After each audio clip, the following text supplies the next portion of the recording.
Tonight we had Kenny Omega face off against Swerve Strickland to see who would become both the number one contender to the AEW World Championship and an EVP. Plus, Thekla faced off against Mina Shirakawa for the AEW Women's Championship. James is back and healthy, and the Rev finally gets to wear his Minnesota Aurora jersey because they were in the Twin Cities. Let's hit it. Uh-oh.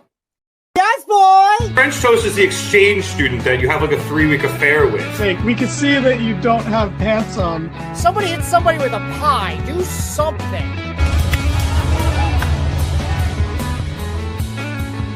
Giovanni yelling we're out of time as we go off the air. Giovanni yelling a lot of things tonight. And welcome to the Mark It Down podcast.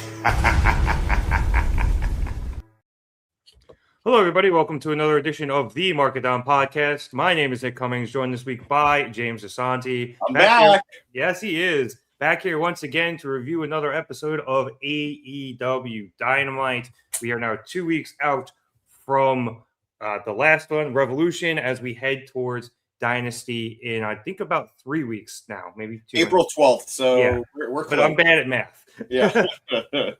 Anyway, we're going to start at the top of the show. First of all, it's Taz. Taz is back on commentary. I just wanted to do my JR. And we started off the show with our biggest match of the night, which saw Kenny Omega face off against Swerve Strickland with a whole lot on the line. Love that they started the show with it, by the way.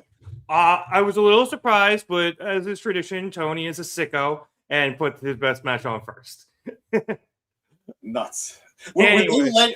Were they let in by anything? Were they let in by a game? Were they let in by Not something? that I'm aware of. No, Tony just did it because he's nuts.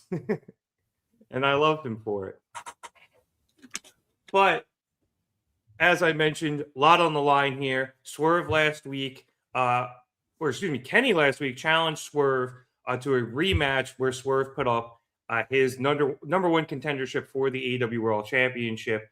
And Swerve responded he would do it if Kenny put up his EVP position within AEW. So winner takes all match. And just to screw with Kenny's head a bit, I don't know if you noticed this, James, but I saw Fightful post this. Swerve wore Kenny's gear from Full Gear 2021. Okay. I swear to you, I looked at that gear and I was like, it looks so familiar to me, but I couldn't place it. That's nuts. Full Gear 2021. Why? What's the significance of that? Was that? I don't remember. It was. I don't remember specifically. I probably should have looked it up. But Kenny, he had like the very dark beard at the time, and I don't think he had the full chin going. So it was back when he was doing a full heel blown Kenny championship run with Don, no less. So I don't specifically remember. Oh, it's when he dropped the title to the Hanger. Okay, it was that match. Yeah, that's what I thought. Oh, what a douche. I love it.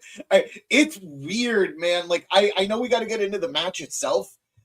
He's so good at being a heel, and he's so good at just being Swerve. The crowd was split. Nobody was booing anybody. Nobody was booing Swerve. Nobody was booing Hangman, Kenny.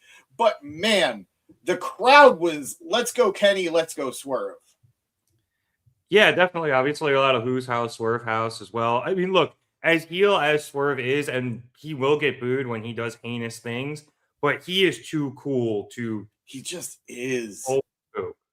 It's why I wonder how long the heel run will last. Because I know AEW doesn't care if their heels get cheered, but like there is a certain level on either company where you don't want to swim upstream. Like MJF is so good at getting the crowd to boo him, which is why it's easy to keep him heel.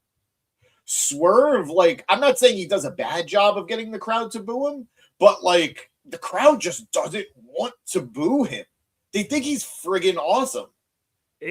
I mean, I'm not, making a one-to-one comparison here, but you kind of had a similar problem with, let's say, The Rock back in the day, where he was just that fucking cool, where no one wanted to boo him, but he was able to, bring people to the point of booing him. And Swerve, he does that more with his actions, I think, than his words, whereas The Rock, did it, I would say, more with his words. Yeah. But it works in a similar way where there are going to be points where Swerve is just not going to get booed. He probably will get outright cheered. Yeah. But when he does something heinous, like hit a vertebreaker through a table, then he's going to get booed. I don't know, man. There were some people cheering. I'm just saying. I was not one of them, but there were some people cheering. It's fair. And look, Swerve is also one of those guys, because he's so cool, he's going to have his fans who support him no matter what he does. Same way you support Kenny no matter what he does. So that is true. It is what it is. Yeah, I don't feel bad about it either. Yeah. And to head into the match, we can even look at a heel move here from Swerve, where when Kenny was battling him out on the apron, attempting to hit a dragon suplex, Swerve grabbed referee Aubrey Edwards and pulled her towards him, and that blocked her view of him hitting the back kick low blow. And that then eventually led to Swerve hitting a pile driver on the barricade. Well, after they slipped off the barricade. But point stands, Swerve does that heel thing, and he did get booed for it, and then got a big holy shit chant for the pile driver on the barricade. But still, he is getting boos when they are warranted. Back into the ring they went.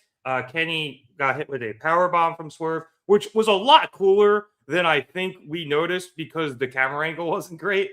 But we didn't get a good view of it, and Kenny ended up kicking out of it anyway.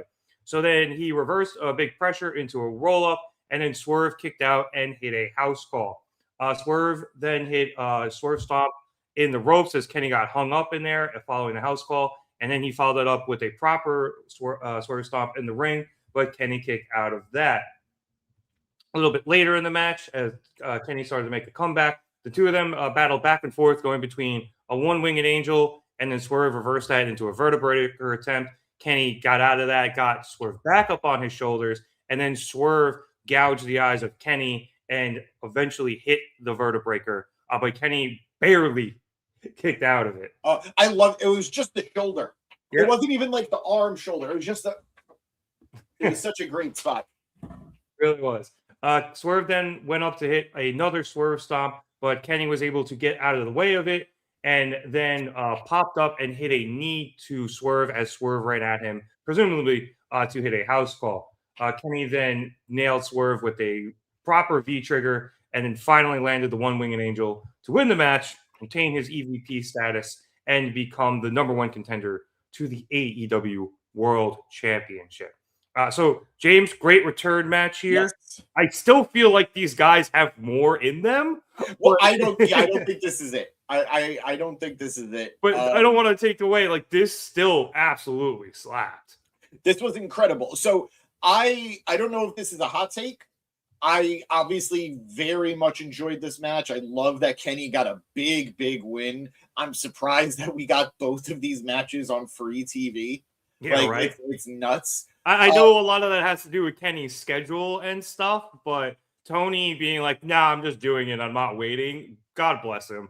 I'm not complaining. Sicko. So, but all that said, I do think I slightly preferred the first match.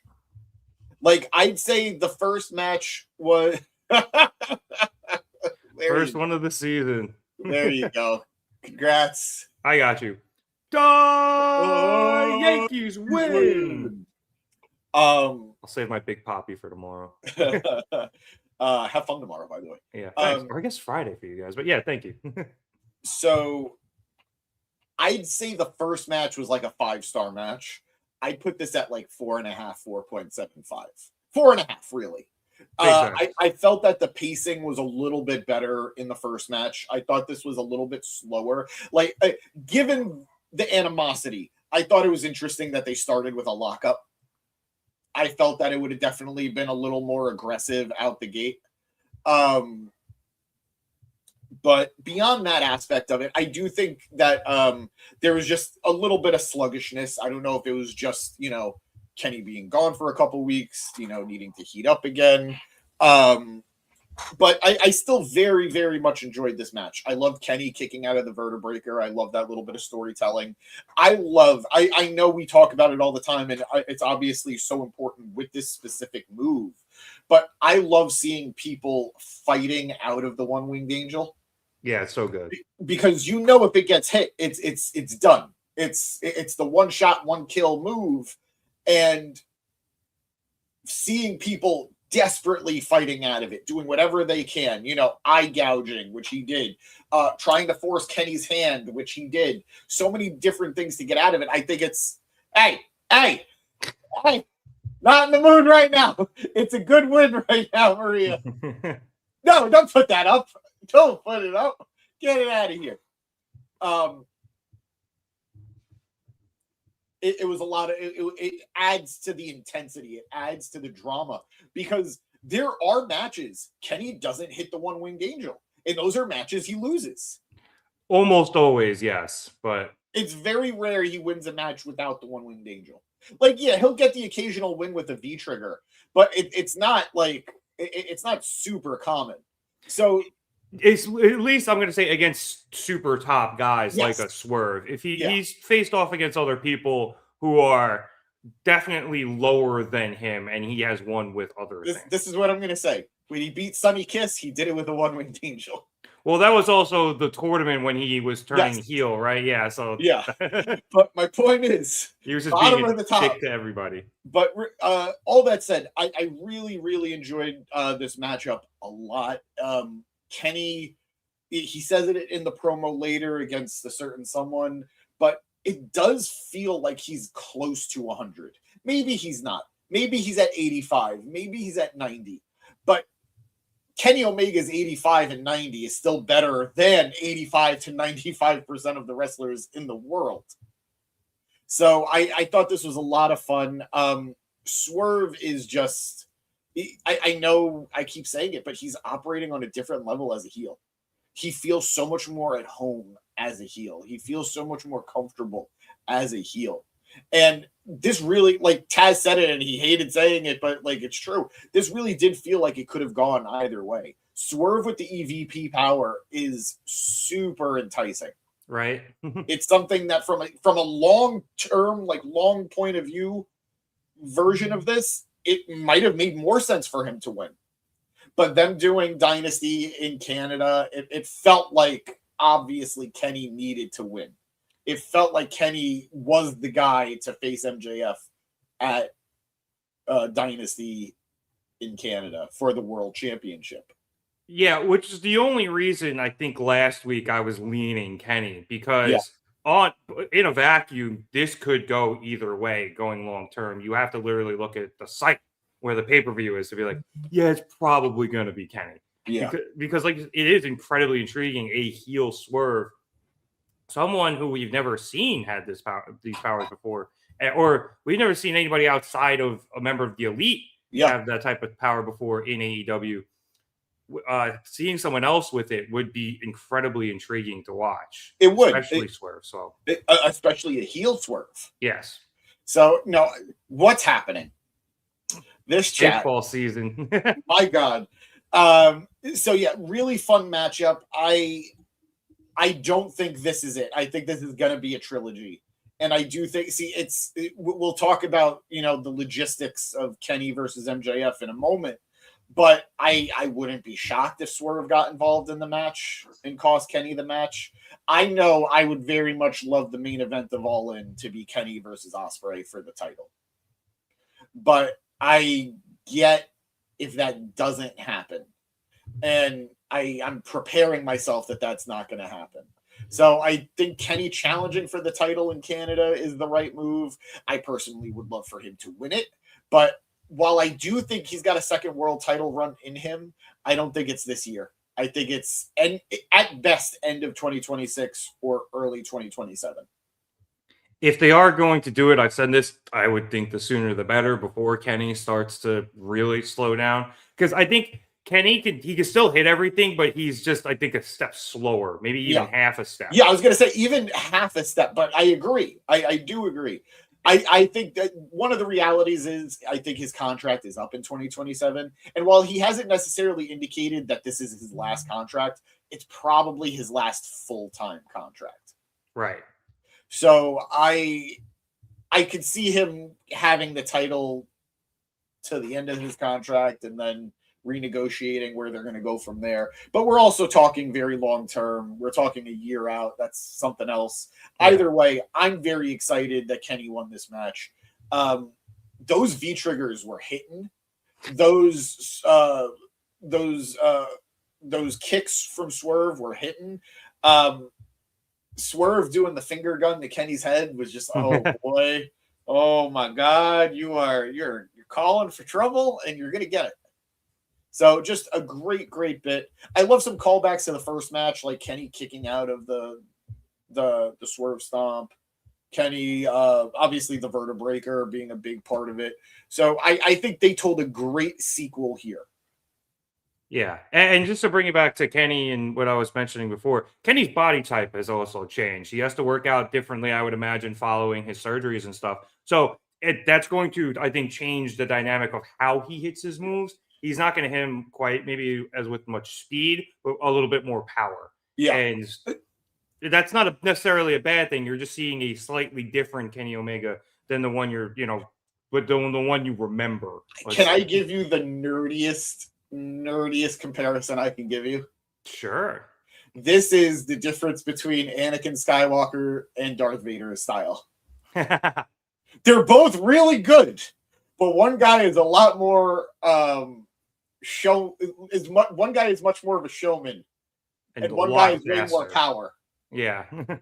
So speaking of power, by the way, I do love this is a move that Kenny does hit on occasion, but it's such a small move. Like it's not it's not a Kenny Omega move, but he does it, and he does it so wow every time. Kenny hits this vicious, I can't even call it a big boot because he's not hitting the guy in the face, but he hits this boot that basically is like a Sparta kick to the corner. And he does it like, I think the person who sells it the best is always Pac. Whenever he hits it on Pac, it looks like he's shooting him with a bullet. But he hit it on Swerve at one point when Swerve was kind of like getting in his face a little bit, and Kenny just kicks him into the corner. And it's such a nice spot that he doesn't hit every match, but when he does, it reminds you, oh my God, yeah, Kenny is actually a really strong guy. Yeah, I think I remember this now because Swerve was like kind of trying to sun him, and commentary was like, yep, I think that was a mistake. You fired Kenny up, and Kenny, like you said, just basically shotgun kicked him into the corner. Great. And yeah, now I'm thinking about it, Pac goes flying like he gets shot in a Tarantino movie. He really does. That is a great comparison. Yeah. All I can think of is DiCaprio's sister in Django. All right, to hit the comments before we hit the next thing. Hey, everybody, Kenny. By the way. Yes, hello. We say hello first if you know it. What's going on? I got two shout-outs on that. Once by Kenny with MJF and the second from FTR. Good call. We say properly hello to Maria, who thought this was an excellent match, but it should have been on pay-per-view. And I know the third will be. Yeah, because like I mentioned, these are pay-per-view caliber matchups, and thereby I think pay-per-view caliber matches. But again, this was Kenny's schedule. He had that convention the week of Revolution, so he wasn't really around to build up for a match, let alone have one. We say hello to Fernando, who said Kenny versus Swerve was fire. Yes, Vivan Los Mets. I'm going tomorrow, dude. Disagree. I mean, no, I cheer for you. I cheer for you. And I hate the Yankees. Yep. Let's see. Fernando also thinks Swerve is going to cost Kenny the match at Dynasty. Let's see. Oh, not the one I meant. He also thinks Will versus MJF is the match at Allin. Any other match would make no sense. I will push back. Ospreay versus Swerve could also make sense. Yes, I'd agree. Ospreay versus Swerve, and again, like I know I'm saying it as a mark, but I do think just from a spectacle standpoint, Ospreay versus Kenny, it would be a banger that people would be excited to watch again for a third time. Yeah. My only issue with Ospreay versus MJF, and it's weird because I actually spent a good amount of time thinking about this from the last time we spoke about it. I still have the Ospreay versus MJF mid-card feud fresh in my head when they were when they were competing for the international title, which became the American title under MJF, and then everything. And on one hand, I'm like, it's too soon. They could run this back in like a year or two and it will feel better.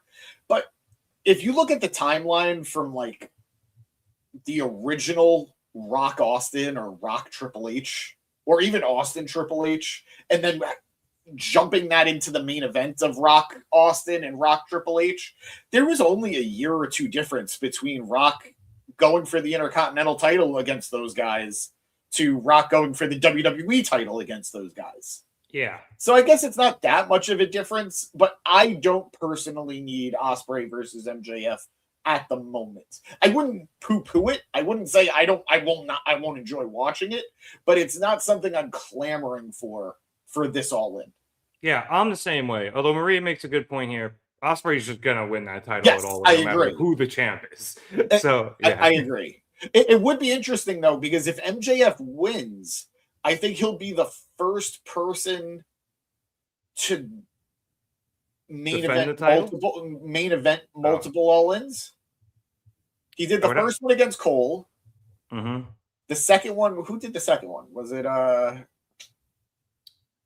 god. Jesus, I'll look it up. But I know the third one was Mox versus Hanger. That was last year. Yeah, so what was the second one? All in 2024. Yeah, just drawing a complete blank here. Well, also, yeah, because the first two were in Wembley. Yeah. So last year was Texas. Yeah. See, can you beat the comments? Oh my god, I'm an asshole. It's Brian versus Swerve. Oh, dur. Yeah.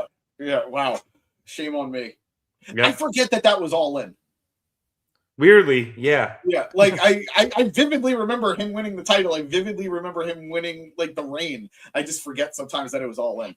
But yeah, so yeah, if MJF does go into All In's main event, he'll be the first multi-time All In main eventer, which is a big deal. It's like being the first person multi-main event WrestleMania, which obviously was Hogan, but like that's a big comparison.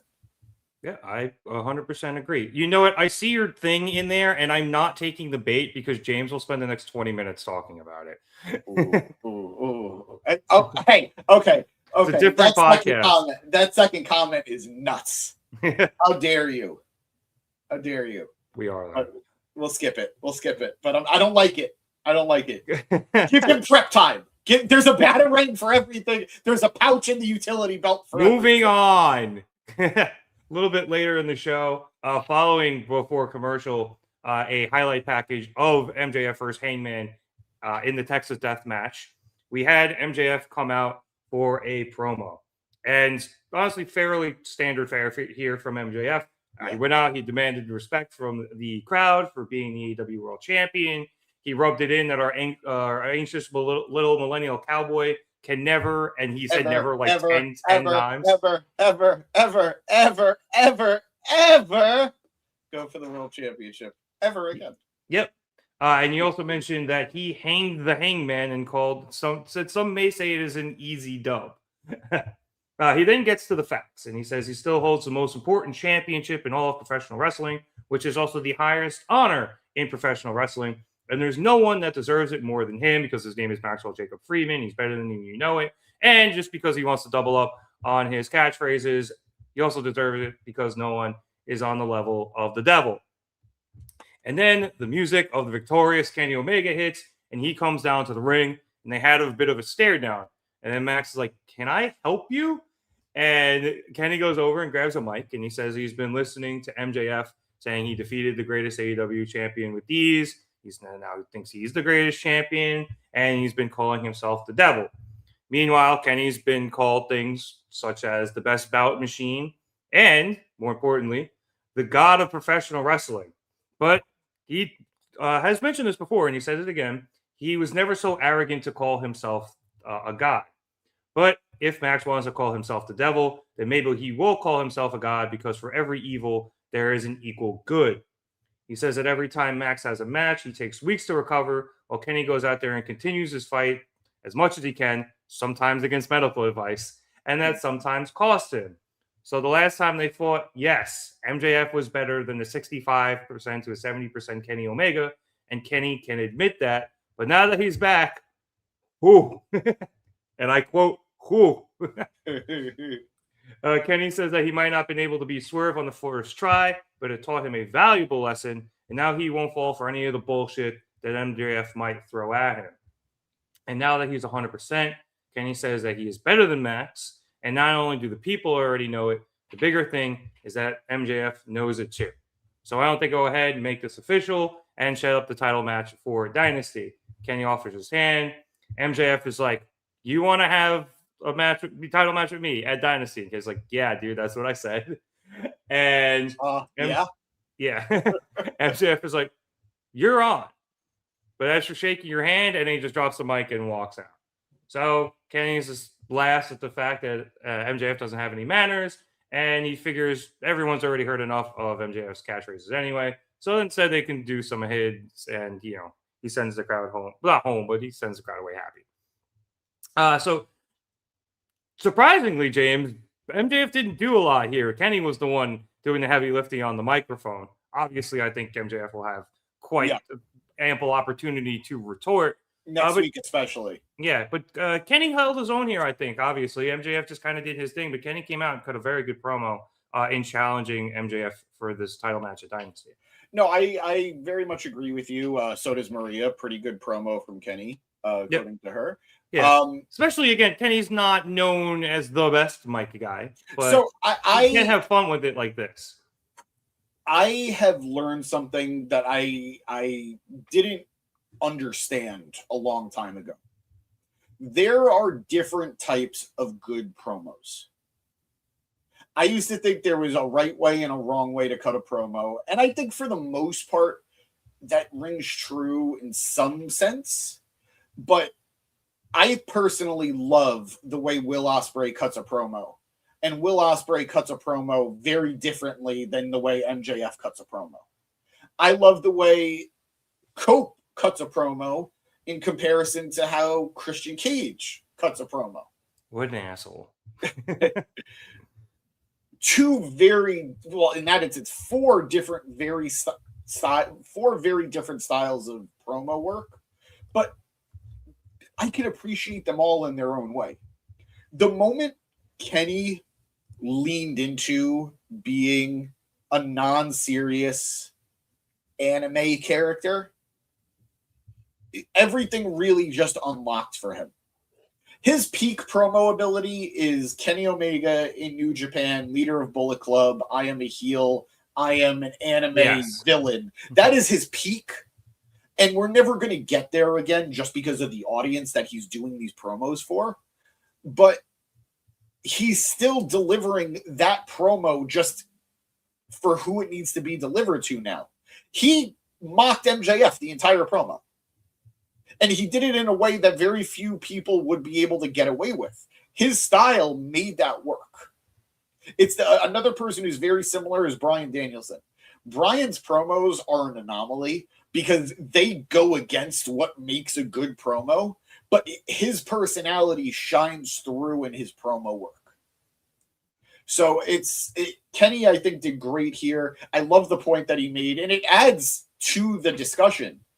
The last time they fought, the only time they fought for the title, Kenny wasn't at 100%. It was like right before he left for his surgery and left, not for his surgery, but left because he had to. Because he was literally about to die. I think it was maybe a month before he left. So if he could have a great match with MJF then, which he did have a very good to great match against MJF on Collision. Imagine now, from a kayfabe standpoint, MJF is screwed. From a real legit standpoint, I can't wait to see what he could pull off. So very excited for this. I thought this was great. I loved one of the things he said was, after the way I lost to Swerve, I'm not falling for any shenanigans. I'm not falling for any of your typical tricks. Which immediately I got terrified when he went to go shake MJF's hand, because that is like MJF's cue to immediately kick you in the nuts. Yeah. And I was like, oh God, he's going to say, I'm not going to fall for it, and then immediately fall for it. But thankfully that didn't happen. And I'm looking forward to next week, as we're going to hear as we talk about the next bit. We're gonna get that contract signing next week, so that'll be fun. That's gonna be an interesting segment, and I think these two are gonna have something great. I never thought about ever, truly, it never crossed my mind, the wrestling god Kenny Omega taking on the devil MJF. Like, that is a great, like, promotional banner right there. Like, I remember the Alpha versus the Omega with Kenny versus Jericho, and then Kenny versus Takeshita, but it really originated with Kenny and Jericho. And the God versus the Devil, that's great. So I'm looking forward to it, and win, lose, or draw, I think it's going to be an excellent main event at Dynasty. Good thing they're running that in Canada. I feel like if you ran that in the Midwest or the South, probably wouldn't go over as well. But are Canadians like godless people? No, but I think they're slightly less religious than some of those Bible belts down there. Yeah, no, you're probably right. You're probably right. I would avoid the Bible belt for this, but hey, they're going to be in Winnipeg next week, so they're safe for at least another week. Yeah, but yeah, I think the nice thing about Kenny too, and his promos, especially of late, he's just kind of being Kenny, because he's a face, and it allows him to speak a little more comfortably. And then I think they're better, even though they're not, as you said, the typical standard promo that you used to think was the quote unquote right one, or the right way to do it. Which I think in my head, I just heard the WWE way. But well, it's less so that versus the cadence you're expected to have, the delivery you're expected to give, like stuff like that. And I honestly, it's why so many people fell for that trap. And but like it wasn't just a WWE thing. It was a TNA thing. It was a Ring of Honor thing. It was a WCW thing. It was just how most people delivered their promos. So I like that there's variety. Like Eddie Kingston isn't cutting the same promo as MJF or Kenny Omega. Yet I would like to listen to all three of them cut promos. Oh yeah, Eddie's one of my favorite promos, and he is definitely not a typical promo. Because we talked about this before, and Danny has said I didn't get Eddie. I didn't think he was a good promo because he just sounded like every other guy from New York. And then I realized that's why you liked him. Yeah, he's just like that's a good thing, and not everybody grew up with that guy on their corner, So. Yeah. That's why it was a little different for him to be like, Eddie's not that good. No, wait a minute. Eddie is that good. It's just I'm used to this. And I think you've mentioned him before too. Swerve is similar where he doesn't always cut the cookie cutter promo, but especially when he's heel and he cuts the promo the way he wants to, or when he's really frustrated and even, he's so mad that he's stumbling on his words. It makes it more real. And Absolutely. I almost prefer that style nowadays to some of the more, basic OG style, we'll call it. Babyface A versus heel B in a classic promo battle. Yeah, I get it. To jump to some of the comments here, Fernando mostly agreeing with us. Kenny is one of the most phenomenal wrestlers ever, but he's always been kind of rough on the mic. Like James said, I think it depends on your era of Kenny. I don't think you can call him rough on the mic when he created the greatest phrase of all time, 69 me Don. Oh, yeah. I say it's become a vocal stim for me. That's not good. It's not. I'll just in the middle, 69 me Don. And I don't know who I'm saying it to. I'm just saying it to myself because it's funny. Just ticking away over there. Also, I keep seeing all these Batman and Spider-Man comments. Do you guys just want us to do a comic book episode one day? We will. I believe me, I can. The only thing I will not address any of the Batman stuff. I love the promo. I cannot wait for the movie, and I think this is going to be finally the Spider-Man movie that Tom Holland Spider-Man deserves. I'm just gonna say I watched it twice. I've been fiending the Tom Holland Spidey that much. I do think you guys need to pick up the pace a little bit. I just saw it broke the record, 1 billion views for a movie trailer. I can only watch it so many times. So I've watched it 1 billion. or maybe like 999,998,000 apparently, because you've watched it twice. Yeah. But you guys those are rookie numbers on everyone else. I need you to pump those numbers up. At least 3 times a day. All right. To finish out Kenny's through line here, towards the end of the show, he had a backstage interview with Renee Paquette, and Renee informed him of a contract signing that he will be having next week with MJF to make their title match at Dynasty official, and told him that if there is any contact at this contract signing, that the title match will be off. Kenny's like, well, leave it to Max to add a stupid stipulation like that, but we're all used to it. And then he says that him being the god of being called the god of professional wrestling still feels weird to him, but if it is his time and God needs him to take the title off of the devil, then he's ready to do so. Speedball, Mike Bailey, who just had a match a little earlier in the night, then comes over and says that they wrestled at Dynasty last year, and because of that and everything else that's happened, he still looks up to Kenny. And he believes that Kenny has earned the God moniker and that he is going to beat MJF for the title. And when Kenny does, Speedball will be right there waiting for a shot. And the two shake hands, with Kenny saying he'll keep Speedball in mind for a shot, not as the pro wrestling god, but as AEW World Champion. And then Speedball shakes his hand for too long, and Kenny's like, that was weird, right? That was Kenny was just like, you can let go now, pal. Like, what was that? And then it just randomly cuts to black. I think it was either a bit of a joke that might have got left in, because maybe they thought they had to just keep going until they cut and they didn't, or maybe it was Speedball ribbing him and or maybe it was just, Speedball kind of doing like the over exuberance, just shaking somebody's hand, not realizing how long you're doing it thing, because Speedball has mentioned multiple times how much he admires Kenny. Still funny. It could also be one of those things too, where, especially with how Kenny reacted, which wasn't necessarily super friendly, it could have been one of those things that it's just like they're both like sort of checking the other one, who's going to break first. So either way, interesting. That's a match I'm looking forward to watching again. And there was one bit about the promo though before Speedball got there that I found a little interesting. Kenny said that MJF brought up Kenny being the god of professional wrestling, and he didn't. Kenny brought it up. So I thought that was a little fun, a little silly, but I guess, it serves the purpose. I also have to fact check him. I really need to go back to like Kenny's run as a heel champion. He had to have called himself the wrestling god at one point, right?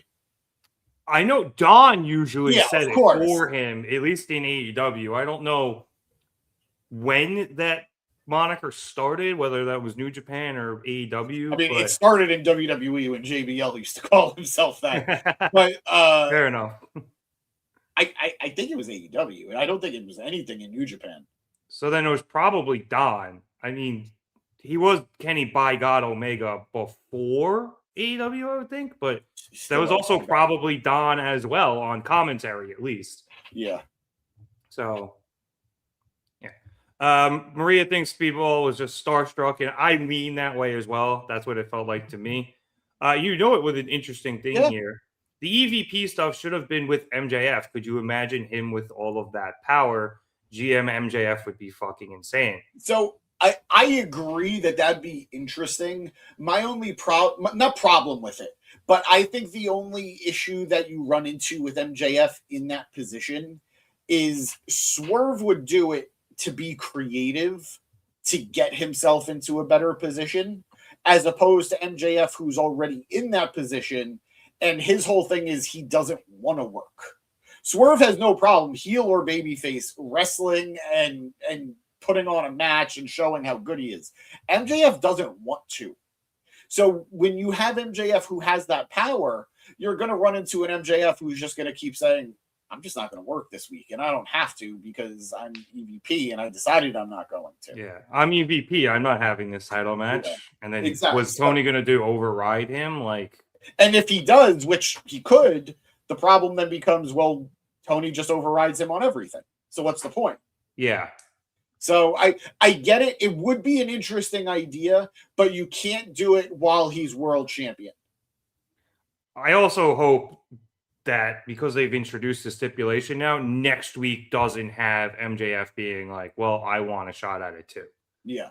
Because then we do end up with that. And I agree with you. You know, everything you mentioned doesn't make it the best storyline, at least at the moment. Yeah. And I don't think MJF will bring it up just because I think the likelihood of MJF winning is high. And the difference was Kenny needed collateral to go against Swerve. Swerve already had the number one contender spot. He put it on the line against Kenny's EVP status. Kenny is the number one contender. It's the same thing as Hangman. What did you need to do that for? It's all right. He'll come back and turn heel and probably win the title again later. All right, let's head back to the top of the show. Following Kenny versus Swerve, we had a quick Darby Allin video package, which was pretty cool. Yeah. And then we came back from commercial with a backstage promo from Will Ospreay. And he starts off by addressing Pac following their brouhaha last week. Hold on. Before you even get into it, I just need to say, I don't know who fucking filmed this thing. But this was awkward. Doing this with the camera, the entire promo, seeing his nose hairs, seeing his teeth. Don't ever do that again. I was so distracted watching the promo that most of what he said, it did not sink in. I feel bad saying it because it was a good promo from what I did get, but so much of it was lost to me because I was paying attention to the details of Ospreay's nose hairs or the crook of his teeth. All of these different things that should not be the emphasis of what I'm watching with the promo. I do find it funny that this is the one where we saw nose hairs as opposed to Copeland's later where he literally says, get my nose hairs. I guess this is one of those times where I benefited from not necessarily watching the promo, but more listening to it because I had to type. Looked out. I don't usually complain about these things. I like whenever they do something experimental or a little bit different just to add some, significance to it. This was not one of those instances. I did not get what they were doing. Yeah, fair enough. They tried. It didn't work. All right. Anyway, Ospreay started things off by addressing Pac, as I mentioned, following the fight last week, saying that if he has an issue with anyone who associates with John Moxley. Ospreay mentions that Pac said that he knew Ospreay was a prick the first time they shook hands, but Will says that is a lie because they had never shook hands before, and then makes fun of him from wherever Pac is from in England, saying, of course, somebody from there would say that. And now Pac is sticking his big nose and his big ears into business that doesn't concern him and calls Pac out for Dynamite in Winnipeg next week. Ospreay then turns his attention to Moxley, saying that Mox mentioned that he had put Ospreay in quote-unquote timeout, saying that sounds a lot like he's been spending a lot of time with his kid. Will says that he's been spending a lot of time with his son as well, and he actually thanks Mox for the time. But no amount of thanks he has for Moxley will replace the amount of fear his son had to see.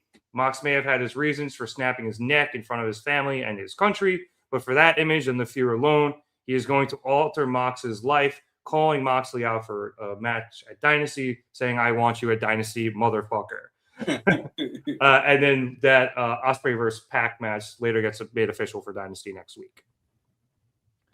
Following that, unless you got something more on the... Because considering you didn't hear most of it. I enjoyed it. When you get distracted because the person you're talking to might have broccoli in their teeth, like that trope in television. Yep.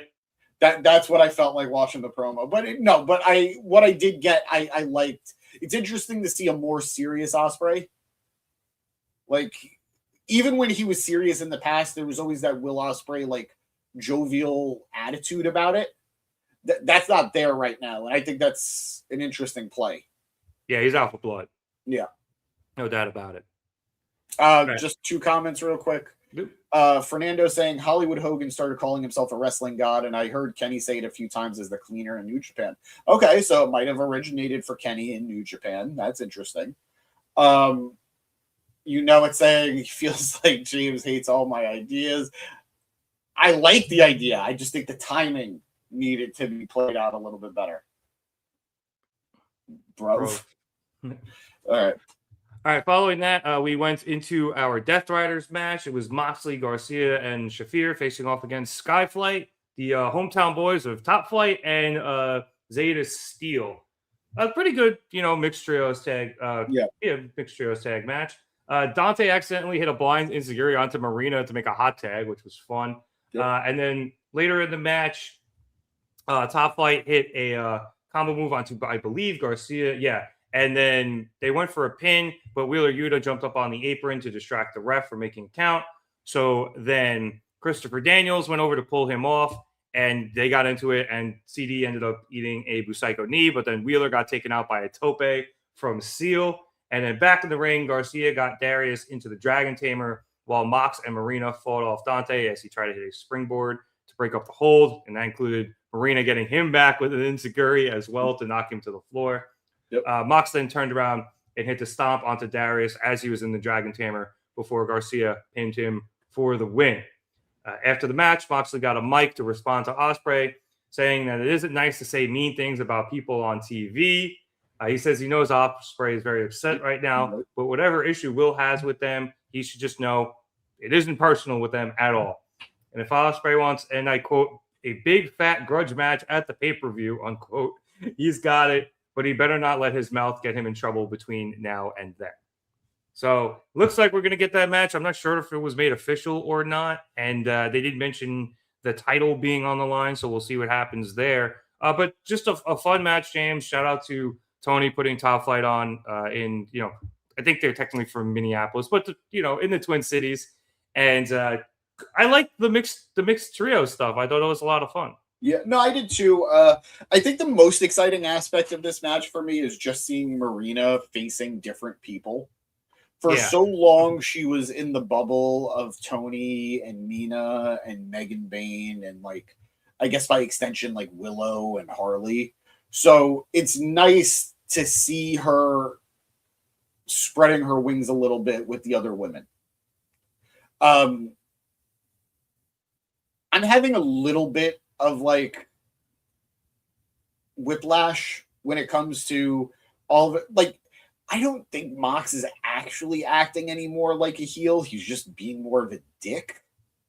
But he's not really a heel right now. But they need to, once we're past the Ospreay stuff, and I think the Ospreay stuff is going to be the catalyst for whatever happens next with Moxley, but they need to pick a direction and stick with it for Mox. And I guess the Death Riders as a whole. It's funny. We've been wondering for a long time now whether or not the Death Riders are going to turn on Moxley. And we were like, oh, it's going to happen here. It's got to happen here. And it hasn't.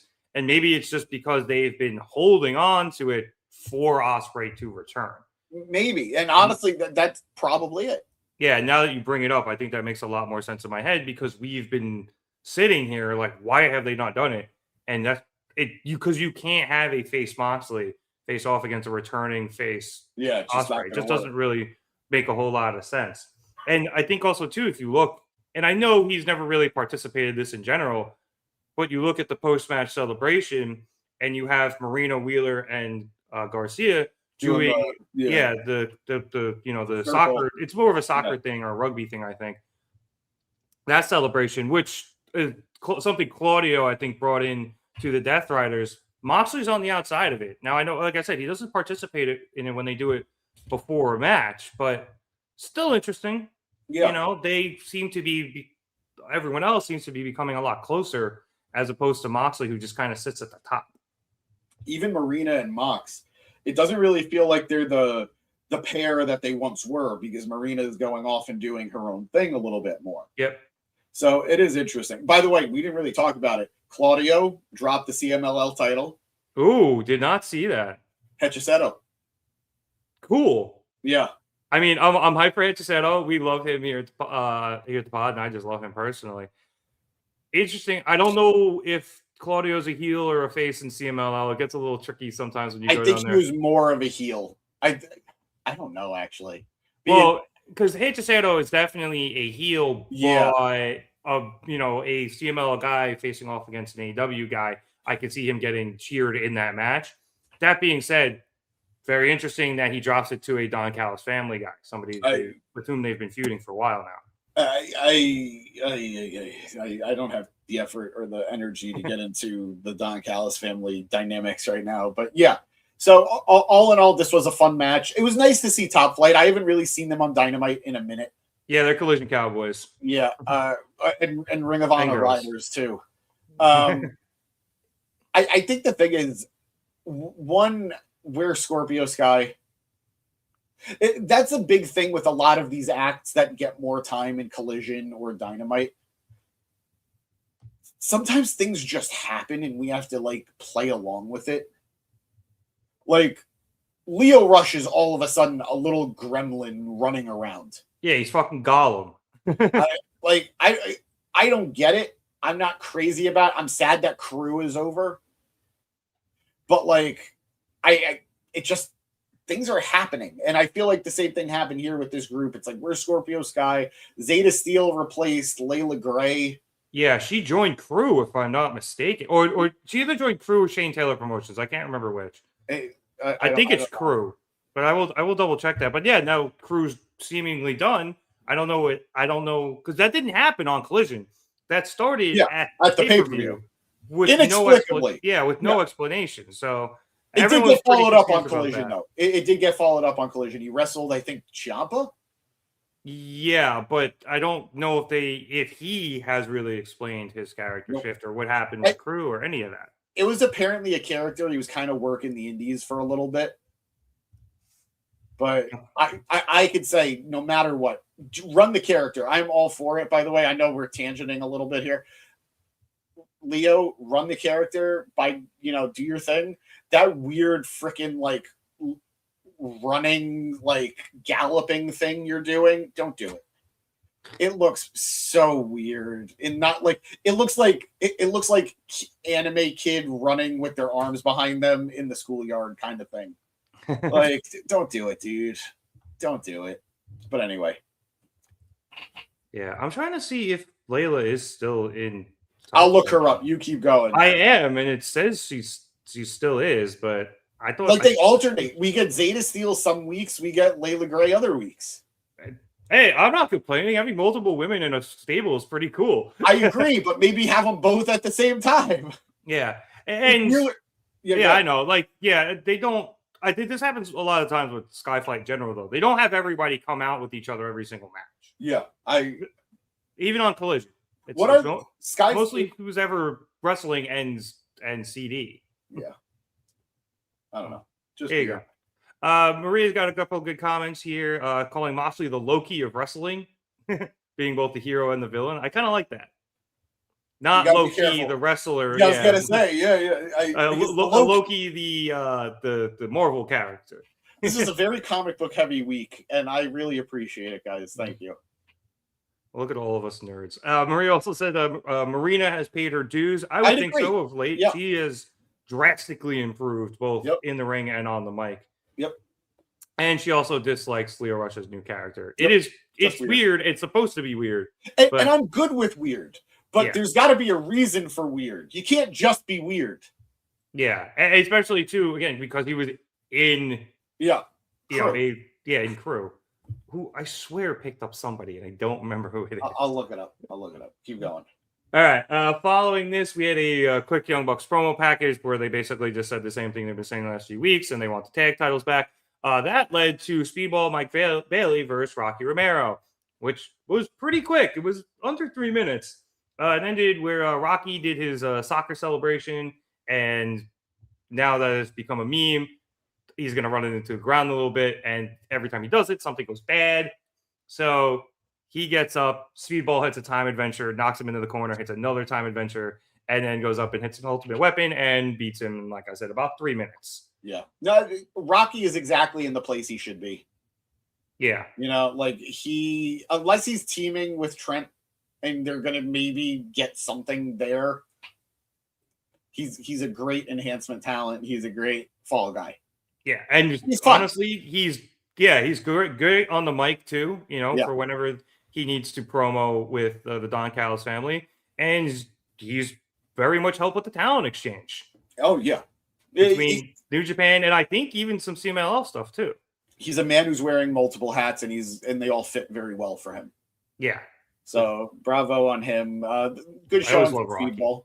What? Yeah. I loved like what my start into New Japan was. Roppongi Vice was a team. Him and Trent were great together. They won multiple tag titles together, and I remember him in Ring of Honor too. Well before that too, which was a weird time. But I got. I just didn't know he was a dick in real life. So I enjoy what we're getting here. Speedball getting not a big win, but getting another win here. No Kevin Knight though, which is interesting. Yeah, not even on the entrance, but same Exactly. Knight came out with him last week on the entrance, so like I'm not reading too much into that. No, I'm not either. But the part that I am reading into is Speedball getting these wins. Knight hasn't really gotten a win in a minute. Ooh, good point. Something to think of there. Yeah. But even though they've defended their trios titles recently, yes. So yeah, there is that. Okay, keeping things rolling. After that, we had all the stuff with MJF and Kenny. Maria, not a fan of Rocky, unless you're just doing the old Rocky sucks chant. My view. The Rocky, the. We then went backstage with an interview with Adam Copeland and Christian Cage. So Renee asked them if they have a message they want to send to FTR. And Christian starts off by saying life is about making choices. And FTR chose to turn their backs on Copeland. They chose to jump them after they defeated FTR at All Out. They chose to hit a spike pile driver on Beth, injuring her and possibly giving her a massive injury. And even more despicable than that, they chose to hit a spike pile driver on him. And then he just walks away. And Copeland just goes, he's such an asshole. But Copeland also says that he knows two bigger assholes. And then that was good. It was a good transition. He then addresses FTR, again, having the cameraman zoom in on his face, although not up into the point where you can see his nose hairs, saying that FTR threw away their friendship, which started all the way back in 2009. And, he talked about meeting them in Gold's Gym and whatever. And he said he can handle all of that as he was the ultimate, or is the ultimate opportunity. And he understands people having to do what they have to do to move up in the wrestling world. But when they put their hands on Beth, someone whose cooking they ate and whose kids they played with, they chose to throw all of that away as well. So he is going to hurt FTR, not just by taking their championships, but he's also going to find them and end their careers. We then went back out to the commentary desk and we were supposed to get a match, but instead FTR and Stokely interrupted and they came out with Stoke saying that people shouldn't care about what Cope and Cage have to say. They should care about what the tag champs FTR have to say. So then Cash takes the mic and he says that if Cope and Cage want to talk about choices, FTR is the one who made the choice to dump the dead weight at the end of his career. Copeland thought that they would take a back seat to him, but the greatest tag team of all time doesn't take a back seat to anyone. So yes, they had all of that history together, but he doesn't need Copeland now as he has Stoke and Dax and his FTR's time, and their time has passed. Dax then grabs the mic and asks if they think their tough guy act scares them, calling Cope and Cage a nostalgia act, saying that everyone knows it, including themselves. And while he does love Copeland's wife, Beth, what they did to her made him look deep down and ask if this is all worth it. And if he did that to Beth, imagine what he'll do to him. And we can get into what happened to FDR after that. But interesting back and forth here between the two, James, as we start to build up to Dynasty. What I found interesting was I thought Cope's promo was good. I thought it was, it had like the emotional kick it was supposed to have. The problem is we heard it already. He mentioned like the first time they feuded like a year ago, we heard it. And I think it's the drawback to the reality that how much time passed in between their match, them being gone and now. So much of the buzz is gone from it. Like the buzz is Cope and Christian are going to win the tag titles. That's the exciting aspect. It's not the match. We had the match. It happened. They won, moved on. everything happened. We lost them, but like they won. So all of that we got already.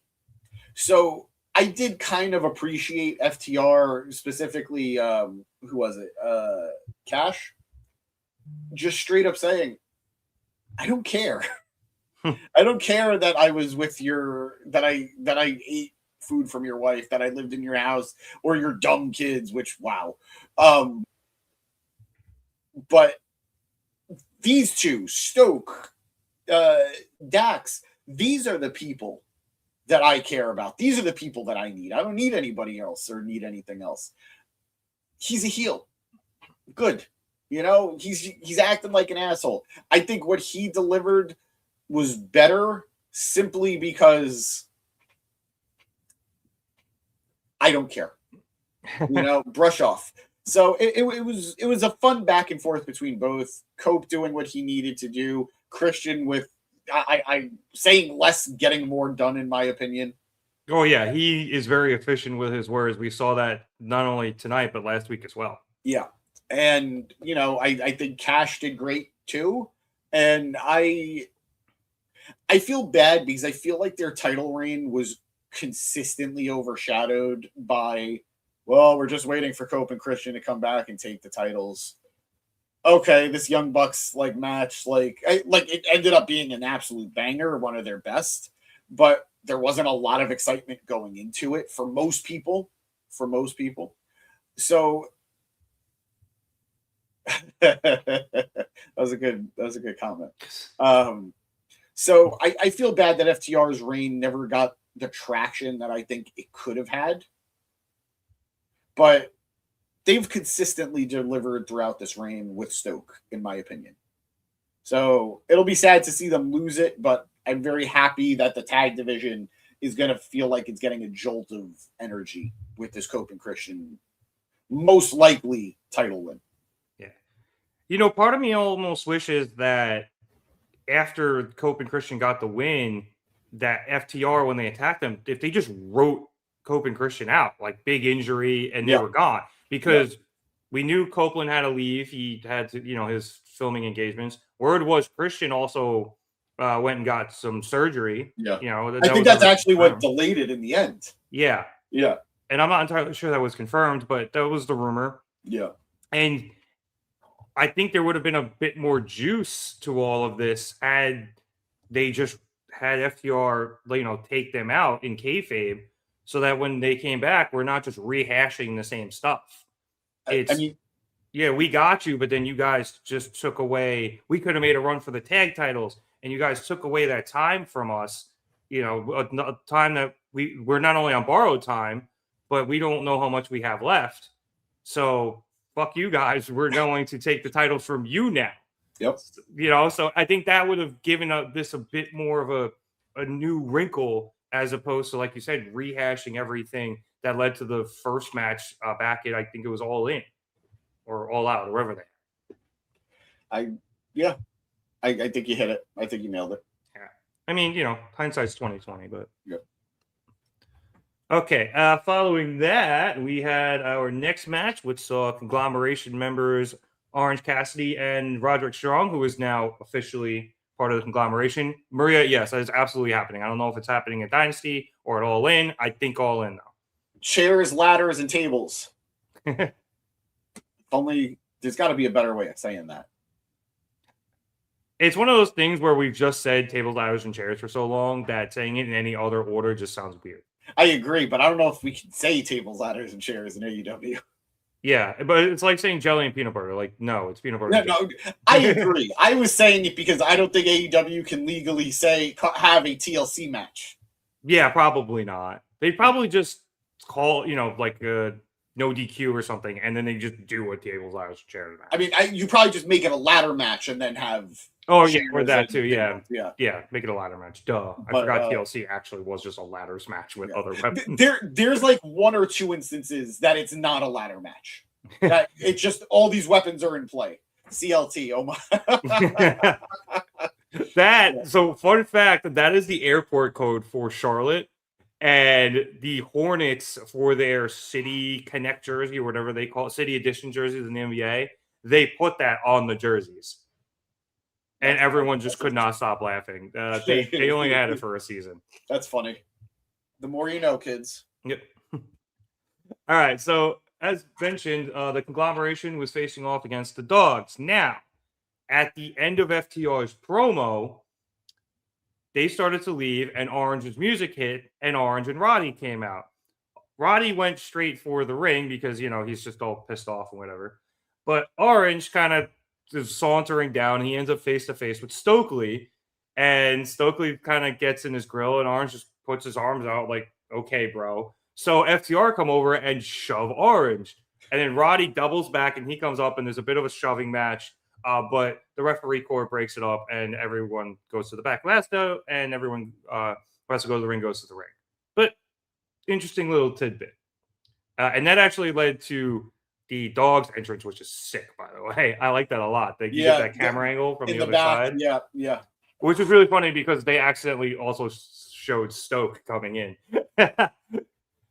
Anyway, I'll just jump to the end of this match here. The Dogs took out Roddy with a really cool high-low spear. So Connors hit the spear while Finlay took his legs out, which I thought was really cool. That then led to Orange coming in. He went for an orange punch.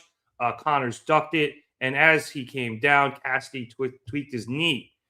Orange then had to jump Connors as Connors went for the spear, and he tweaked it again. And that allowed Finlay to come in from the outside and hit Orange with the chop block, taking his knee out. Finlay then lifted Orange up, and Connors went to the top rope, and they hit their finisher, which is called the full clip, which kind of looked like a doomsday device, but with a spear. Yeah. And they hit that for the win. So, well, it's less a doomsday device. It's a suplex, really. Oh, is it a spear suplex? Yeah. Okay. It's a suplex with the spear drop. So the same concept. It's just different setup. Yeah, but either way, it looked pretty cool. Looked like it hurt. But James, this is a big win for a team that you said has needed one, even though it's probably too little too late.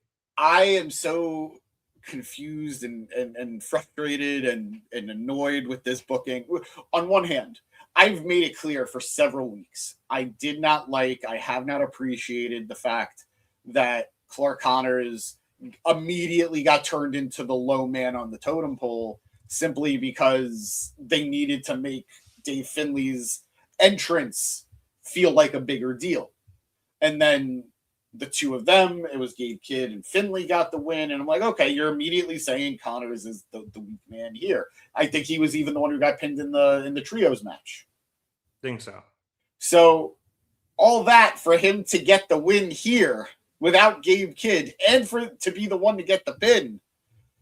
Oh my God. This has been an emotional roller coaster if you're a fan. I've seen a lot of people frustrated that they don't feel like a more dominant force, that they haven't gotten the wins that they should have, and they feel lesser because they've taken some key losses. They lost the trios match. Gabe Kidd lost the coffin match last week. Connors and Kidd lost the first tag match. I get that. I think you guys need to temper your expectation. I don't think they're supposed to be a main event act. Yeah, I don't think so. I think they're being slotted to be at this point, at this moment in time, a mid-card heel act, which is fine. You need that. Not every group is supposed to feel like a main event group. The Don Callis family feels like a main event group because of the caliber of people in that group. But the Death Riders should feel like that. But not every group. To say that the Dogs should be on the same level as the Death Riders doesn't feel right. So I'm glad that they got this win. I saw a comment, and I know it's just going to keep coming up unless it does happen or unless they prove that it's not going to happen. When will Roddy turn on Orange Cassidy? I don't know. I do think there is significance to the fact that he officially joined the Conglomeration. It will make, if he turns on them, hurt all the more. But it would feel weird right now, I think. Right? At this point, it's you got the win already. Why join them after? Like, I know they lost this tag match, but like, it wouldn't make sense. Yeah, you got the big win. You officially joined the conglomeration. Like, why would you do all of that just to turn on him a couple weeks later? I do think that group would benefit from a fourth man. I don't know who actively in the AEW roster would be the guy that I'd put in that slot. I have a guy who's not in AEW that I think would be a good fit for that group. Ooh, do tell. All right, I'll give you two. I'll give you three guesses. Now I need all right, give me a company and let me see if I can do it. Unsigned. Ooh, so former WWE guy. Corbin. I think I think he would be a great fit for that group. He's already a wolf dog, so he fits in with the canine aesthetic. He's the big man that group kind of needs. And I think he's a good fit. Yeah, weirdly, I've seen a lot of people be like, oh, he's, if they do sign him, he's Don Callis' family all day. Yeah. He already kind of dresses like the right dogs, right? It works. I have no shame in saying I am a Baron Corbin / Bishop Dyer apologist. I take it back. I'm a truther. I'm a fan. I always liked him. I think he never got a fair shot on the main roster, and he was consistently saddled with bullshit. But I think if the dogs are going to bring in somebody, I think they need a big guy. Not like I love Roddy, but what does he add to that group that's different? Yeah. So again, he doesn't kind of fit their aesthetic either. Yeah, no, like these are a bunch of like unhinged people with Finlay kind of being the one holding them back. Corbin he's not necessarily unhinged, but he looks like them, and he could probably crank it up to 11, to be in that group, or just be the big stoic dude. Yeah. Yep. To go to this question, how about an alliance between Jay White and the Dogs? No, that's a feud. Yeah, you are far more likely to see a feud between Jay White and Dave Finlay, because Dave Finlay is the person who personally kicked out Jay White from not only Bullet Club, he's the reason Jay White can't show up in New Japan. So I that's not to say that AEW sometimes doesn't sort of sweep things under the rug when it comes to New Japan lore, to just be like, these guys know each other, so they're friends now. Like, that does happen, but I think there's too much in a Bang Bang Gang versus Dogs feud than to have them team up. 100%. All right, to get to some other comments here. You know what? I did not know this about YYZ. That's really cool. It's in Toronto. It's an airport. Oh, cool. All right, quick dork thing. You know what? Likes the instrumental for the Dogs entrance. I do as well. Their entrance is really, really cool. Maria calling Connors the third guy, as is Fernando in that group, which it's tough because I feel like they're all fairly level. I think the reality is there is always a hierarchy when it comes to groups. We know that. But I shouldn't look at certain members, especially of a three-man group, and think you are inherently lesser. Like, I can accept that there's somebody who's probably going to be taking pins, but I have to believe that there's value to them being in the group. It's not the Don Callis family where it's literally just throwing bodies at people. Like, it needs to be, there's a reason I'm here. And Clark Connors, he can lose for the team, but he's got to get wins for the team for it to matter. So that's where I stand on that. Yeah, honestly, I think it's going to end up being Finlay's probably the one most protected, and assuming they keep this trio right now, I think it'll be back and forth between Kid and Connors. Exactly, it's pins for the most part. See, I'm going to disagree. Actually, I think it's a race for the top. I think it's going to be a race between Kid and Finlay, but I think Finlay was given the handicap of being given like a 5-second head start, where. Like or at the very least, his starting line is 10 feet in front of Kid's starting line. But the thing is, Kid is he's got that factor that people like. So we'll see. Very true. Fernando also saying the dogs were a small fish in a big pond, or I think a big. Here they are small fish in a big pond as opposed to New Japan, where they were big fish in a small pond. And I think that's fair. Having the Bullet Club name, which is what they were under, the War Dogs were a subgroup of Bullet Club, inherently makes them a bigger deal because of the Bullet Club lore, the Bullet Club mythology, the Bullet Club reverence. But there were also people that while they were in New Japan were like, this is Bullet Club, or at least when it came to Finlay. Yeah. Because people liked the War Dogs. They liked Gabe Kidd. They liked Clark Connors. They liked what's his name? Oh, the guy with the mustache who unfortunately had to retire. Anyway, they liked that group. Here they have something to prove. This isn't Kenny Omega's Bullet Club Elite coming in and people are excited. This wasn't AJ Styles' Bullet Club coming to WWE with the Good Brothers, so people are excited. This is a group. This is a young group coming in. Very different dynamic and an exciting one to see where they grow. Yeah, and it was like the tail end of Bullet Club too. Like it was losing its juice, no pun intended, as they were, as they went on, and these guys were at the top of that group, and that's why they reconfigured to what they are now. But the only reason they were still Bullet Club and not just the War Dogs or just House of Torture, merch money, baby. That Bullet Club shirt sells. I know. I still want one. Yeah. Like I just never got it. But I do have the main event one though, so that's cool. But what I was going to say was, the dogs might be slotted where they are in the mid card right now, but they just got there, and they're young. They could move up and be, a force to be reckoned with in the future if they play their cards right, if the people back them, if Tony likes them, etc., etc. Yeah. 100%. A couple of things here. Maria, not a fan of Baron Corbin. And then, it said if Roddy leaves, he should have been in the Death Riders.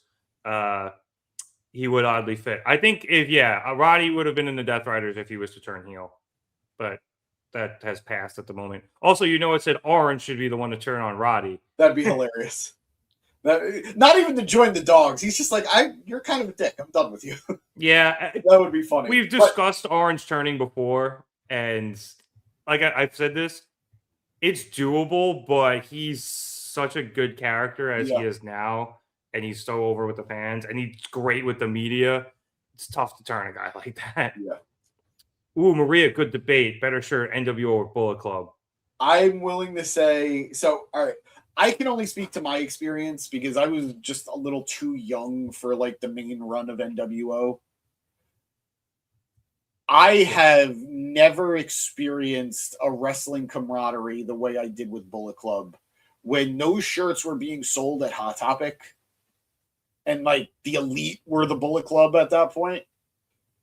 I would just randomly be walking the street and I'd see people wearing Bullet Club shirts, and it would always be a different one. And you just too sweet them. I've two sweeted strangers on the street just because we're both, one of us is wearing Bullet Club gear or both of us. That was like a unicorn sighting. Yeah. But and I think it was more fun to wear a Bullet Club shirt simply because there were so many different versions of the Bullet Club shirt. Whether it was like the straight up Bullet Club skull logo or Kenny's or I had every one. Like I had Kenny, I had the Bucks, I had Hangman, I had Marty. We don't talk about it. I had Cody. I had Chase Owens. We don't talk about it. There was a God one. Yep, I had the Gorillas. They were all fun, as opposed to the NWO. It was either NWO or Wolfpack. Yeah. So, not to take away, they probably sold way more NWO shirts back in the day. Like the peak of merch sales were probably going to NWO, but I'm gonna go Bullet Club. But for me, I would say Bullet Club is more nostalgic, but the NWO ones are just so fucking cool. Like, because there's no Bullet Club without the NWO, so you kind of have to pick the NWO. I also think I can say firsthand, I've needed to explain the shirt I'm wearing with Bullet Club. Nowadays. Guys, like I'd be like, guys, I promise However you feel about the Second Amendment, that is not the statement I am making with this shirt. I swear. Yeah, that's why you got to go like. Or I didn't. Wasn't there an Alpha Club one with Jericho as well? I'm pretty sure sure she there was. did, because how could she not want to cash in on somebody else's hotness? Pretty sure there was. You know what? We're not vampires. We're goths. Passé. Yeah, passé. That's a great All reference. right. Thanks. Both of you. I got to give it to you. Know it too. He set you up. All right. Next up, we had a promo package from Divine Dominion, the new AEW Women's Tag Champs. They're there to just talk shit about the Babes of Wrath. Bane had a good closing line saying there's no second chances, just divine fatality, which I thought was good. But the tag title rematch is on Collision. Following that, we went to commercial. I also just wanted to shout them out because we love them here. I agree. I agree on the Divine Dominion. How great would that team name have been if it was just the Divinity? Interesting. Divinity is a little harder to say, but both are good. I prefer Divine Dominion over every other women's tag team name that has come out, but it still does feel like, what are two words we could put together here? I like it. All right, following that up, we had a Kyle Fletcher backstage promo as we came out of commercial. Kyle talked up his title defense on Collision, where he defeated his mentor, which he says proves that he is as good as he says he is. And he says that maybe becoming the greatest TNT champion of all time is too narrow-minded of a goal, as he is undefeated in 2026, which is something that Kenny Omega nor MJF can say.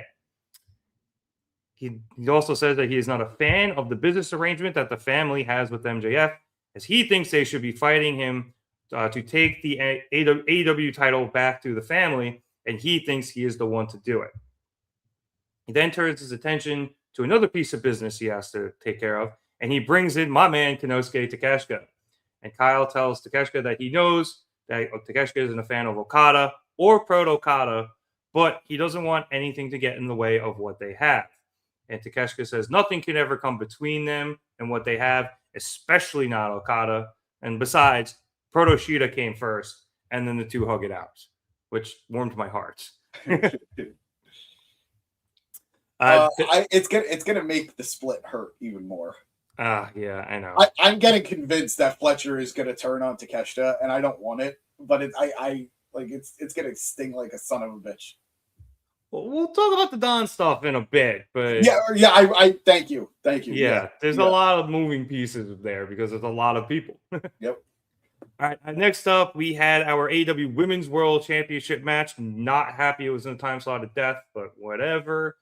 Some notes before we get started. Fightful Select reported that Thekla has re-signed with AEW, so That's she'll be awesome. around for a bit longer. Good.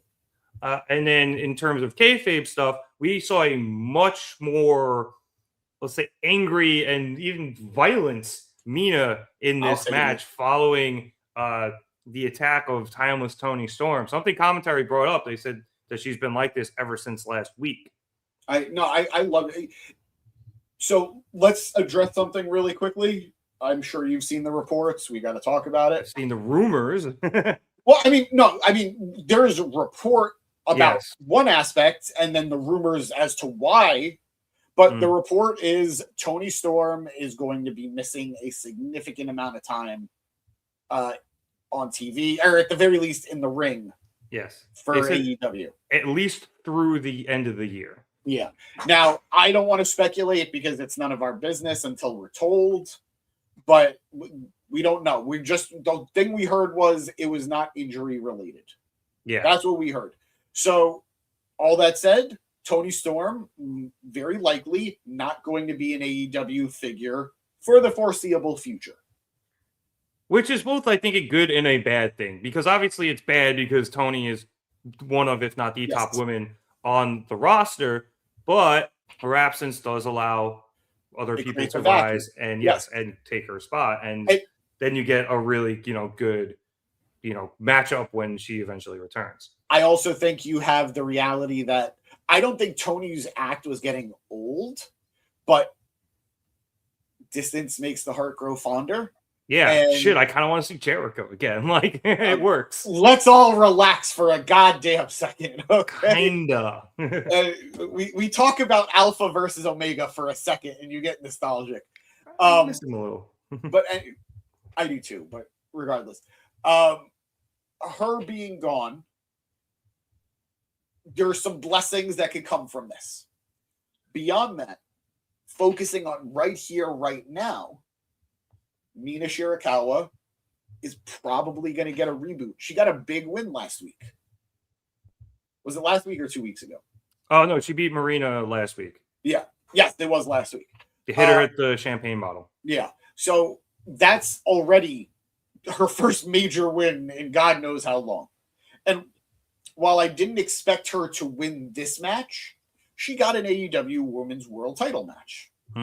It's showing that she's going to... If things go well, she could be high profile. I'll look at Maria's comment real quick saying, Mina, Sheeta. Oh, thank you. Killer Kelly, Dakota Kai are my suspects for Timeless Attacker. No matter who the attacker is, somebody is going to benefit from that storyline. And beyond that aspect of it, because lots of clues were given in that crime scene. Yeah, lots of red herrings, though. Yeah. Looked like highlights in there. Regardless of all that, somebody has a chance to elevate themselves. The 1A, 1B of AEW's women's division has been Toni Storm and Mercedes Moné.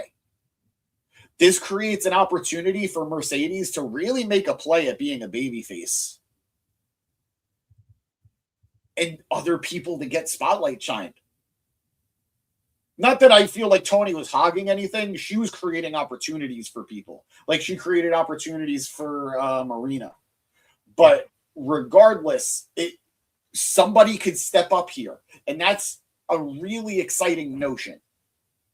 Yeah, so who could step in, honestly, to that top babyface role? Yeah. You know, especially considering now Mercedes isn't back just yet. Yeah. Their top heel is Thekla. She's down to 3 belts, by the way.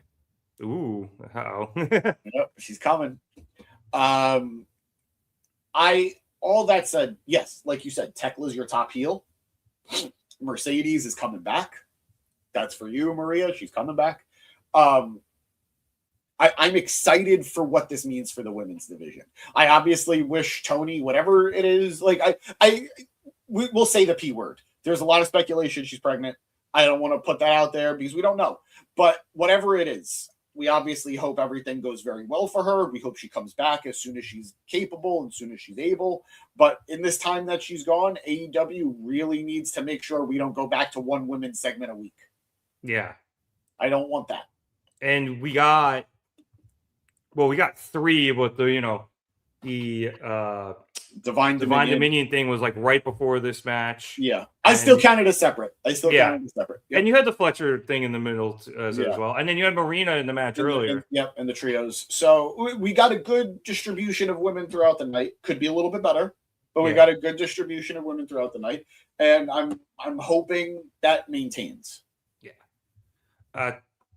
To jump into the match here, just because I don't want to get too far off the rails, I'll get to the end. After hitting a spear, Thekla got up and took her belt off, but referee Mike Posey was all over that, so he took it away. And then apparently nobody wanted to come take it because it took like 5 minutes. No, did you? I was watching. The guy is just there waiting for the ref to fucking hand it to him.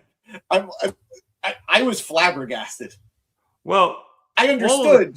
All of that time allowed Thekla to take some brass knuckles out of her gear and kind of just taunts everyone with them, which is, I guess, why Posey was taking so long, because Thekla just didn't immediately punch Mina in the face. Either way, when Thekla did try to punch Mina in the face, Mina ducked it and then hit the Hurricane, and that sent Thekla into the ropes. Mina then went over and tried to hit a German suplex, but Thekla hung on to the ropes, and that forced Mina to pull her off of them. That gave Thekla time to recover, and then as Mina started to lift Thekla for the German, Thekla turned around and bopped her in the head with the knuckles, and then pinned Mina to win and retain her title. And then the Sisters of Sin briefly came out to celebrate. But they went straight to the Kenny Omega interview that was up next. So good match. Like I mentioned, Mina on a bit of a mean streak here. So the change in character is going to be very interesting. I wish this main evented just because it's a fucking women's world title match. No, I agree. Just being a title match, it should have. Yeah. But I think they wanted to send the crowd home happy. Yeah. But even then, they didn't. Yeah, they didn't. So I don't know what you're talking about.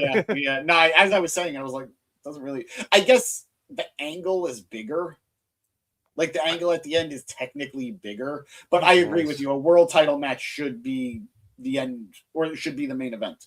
Yeah. Title matches in general, even if it's a mid-card title, should be an event if there's no other title match.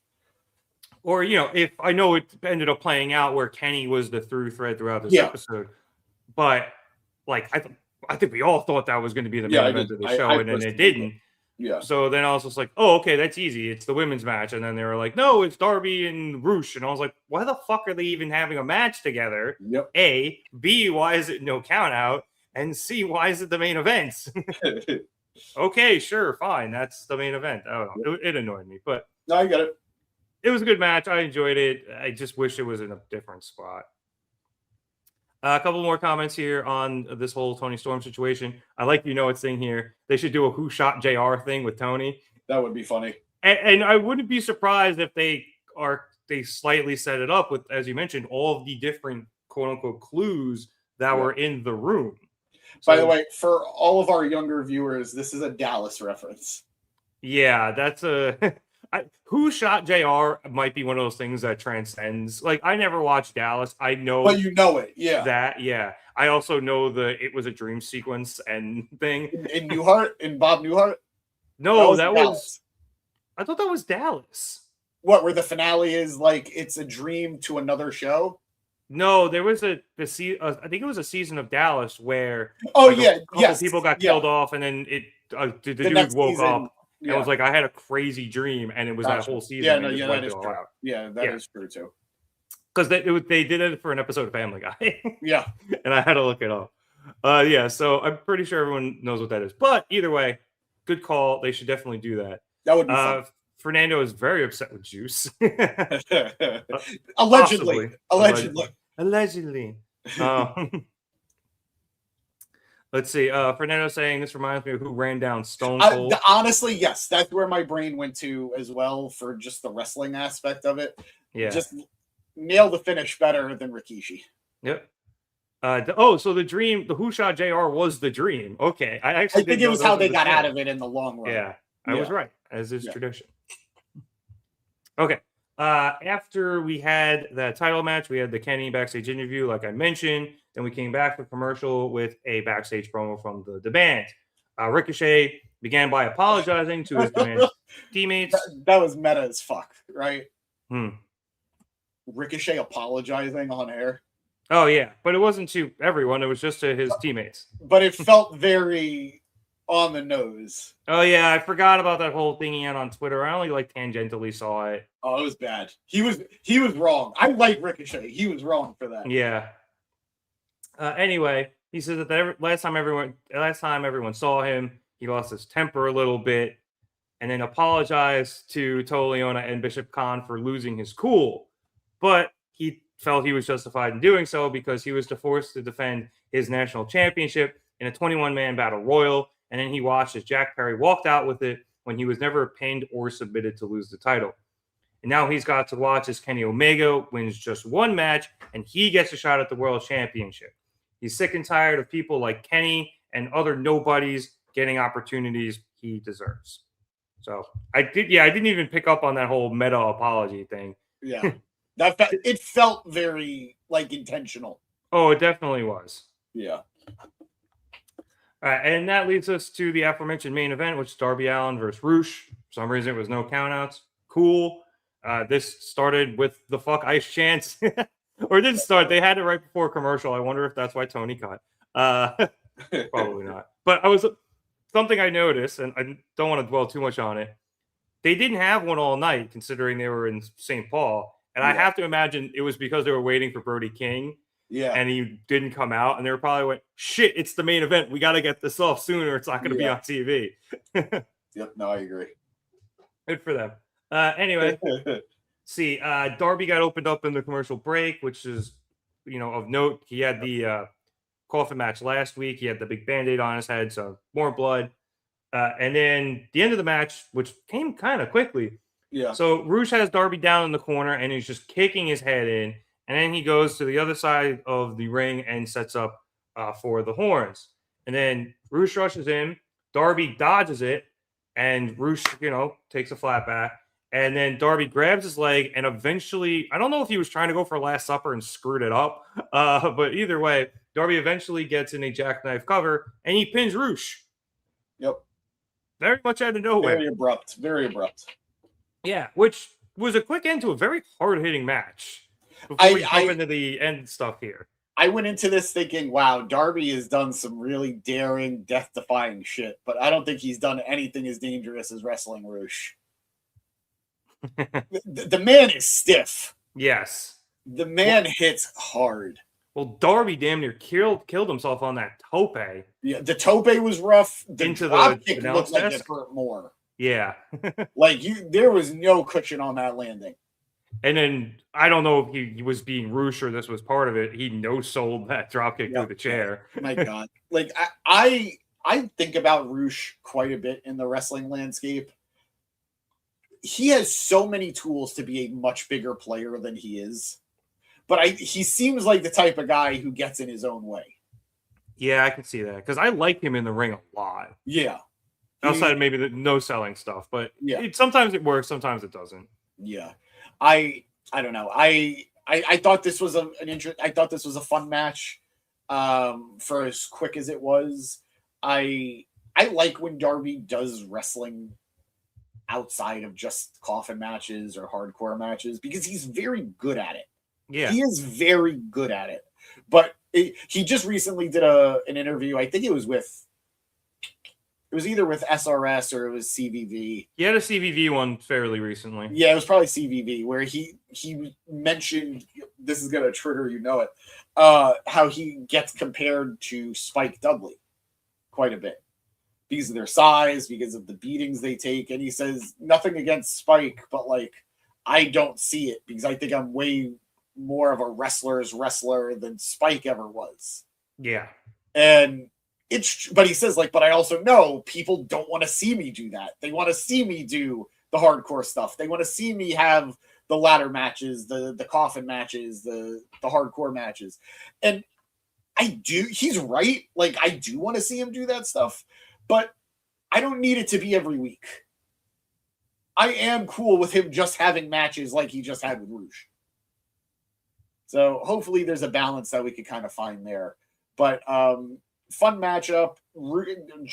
It was nice to see talent that we don't usually see on Dynamite tonight. Yeah. The LFI more Collision Cowboys. Yep. Roosh, Top Flight. I guess just SkyFlight in general. SkyFlight in general. So it was cool. It was cool to see. So, Uh-oh. Oh no! Oh boy! I'm not even going to address it because that's gonna. Oh, Maria just started a war in the comments. Anyway, I love how we saw it at the same time. I saw it, but I didn't want to interrupt you. Yeah. Woof. Anyway, go ahead. Oh, I was going to say I will put up Maria's other comment here saying Thekla versus Mina should have been the main event. I 100% agree. Yeah, I'm with you. She's also saying Beast Mortos deserves better. Guys do it pretty In well. general, yeah. But yeah, I also too, they are booked fairly well on both Ring of Honor and Collision. LFI is. They just showed them getting a big win while Roosh was making his entrance. So it's not like they're doing poorly. Yeah. They're booked well. It's just, they had this match. And that's probably why they went with the finish they did to make Roosh, not make him, but keep him looking fairly strong. Yeah. But I think they're still Ring of Honor tag champs or something over at LFI. So. Sammy has more belts than you'd imagine at this point. Yeah. I don't know if they're both the tags and the trios, but I know he has at least the tags. Yeah. All right, you know it. I didn't do that. Somebody else did that. But anyway, I enjoyed this. I think the aftermath is probably the most interesting aspect of it. Yeah, so let's quickly hit that. So after Darby gets his pin, he quickly rolls out of the ring up towards the ramp, and he's, kind of in a bit of shock, and he has very little time to catch his breath, let alone celebrate, as the Don Callis family comes in from behind. Mark Davis is the first to strike. He just grabs Darby and immediately hits him with a pile driver. Just drops him straight on his head onto the floor. And then Davis, Trent Beretta, and Lance Archer drag Darby to the ring. However, back at the top near the entrance, that carny piece of shit Don Callis is there, and Andrade El Idolo is also there, and Andrade is arguing with Don. Yep. Presumably about the fact that they are doing MJF's bidding following Andrade getting that suitcase of money last week. Back in the ring, Archer hit Darby with a massive choke slam as we went off the air, and Andrade and Don were still arguing. We are inching closer and closer. I don't think this is me being out of turn. I think we're getting Andrade babyface very soon. Very, very soon. I think the reactions have been good. He's tweaked things that he could play this character as a babyface. And I never thought in the Don Callis family civil war we'd see Takeshita and Andrade on the same side. So very intriguing. But I am interested. AEW, Tony has done a spectacular job for some reason of keeping Andrade and Rush separate. There was a very brief moment in time where he had them together, but that did not last. It did not build to anything significant. And I've always found that intriguing because they had such a good dynamic in CMLL years ago. Yeah. Now, are you talking them facing each other or being on the same side? Because there was the original LFI, and it was Andrade, and he had Rush, and then that was when I think Andrade got suspended, or maybe he was in the process of leaving. It was something like that, and Rush took over LFI, and it's been a little on and off, but he's been the one running it for the most part. Yeah, he's been running, but in terms of just Andrade, no real connection after that. Yeah, he was there for a while. He was there for a bit. So I wonder now, maybe there's a reason it was Rush versus Darby here. Maybe it's to plant that subconscious seed of, if Andrade is not going along with this, maybe Rush is not far behind. I don't know. We've also seen MJF pay off Rush to do his dirty work before as well. Absolutely. Another great bit. I don't know. I'm not necessarily clamoring for Andrade to be with LFI or to be with Rush, but that is a thread that I feel does deserve a slight tug. And we'll see. I really, in my bones, I feel babyface Andrade is coming. If he keeps acting that way, he definitely will be. Yep. Yeah, Latin Lothario Andrade, it works. People like him. Yep. I mean, there's a reason why people loved Eddie. It works. So I can see that happening, and it might be more of an the enemy of my enemy is my friend thing when it comes to him leaving the Don Callis family. Yeah. And, but that's even if he does get involved in the Civil War, he could just be like, I'm fucking out of here, Don. Peace. But then it could also become, Don always uses the I own your contract thing. And if Takeshita and possibly Fletcher, end up leaving, then they would probably have to fight to get out of the contracts with Don. Yeah. And that's a big question mark on Fletcher. I know we saw him and Takeshita make up earlier, and I thought commentary had a good point where Takeshita definitely still loyal to Kyle, if maybe not the whole family.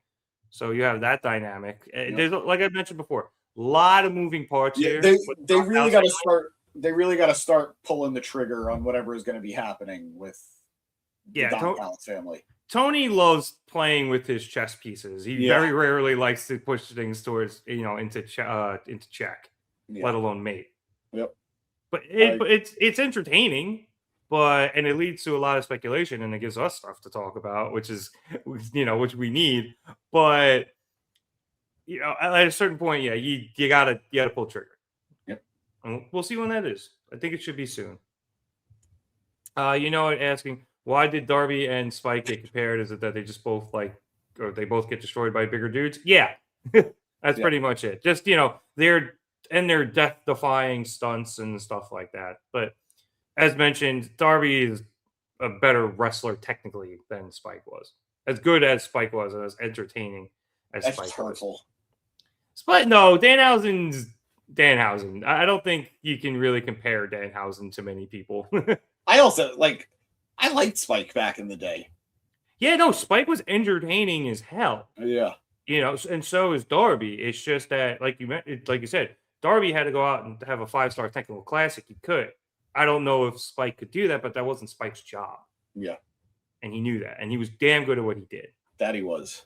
All right, James, that was Dynamite.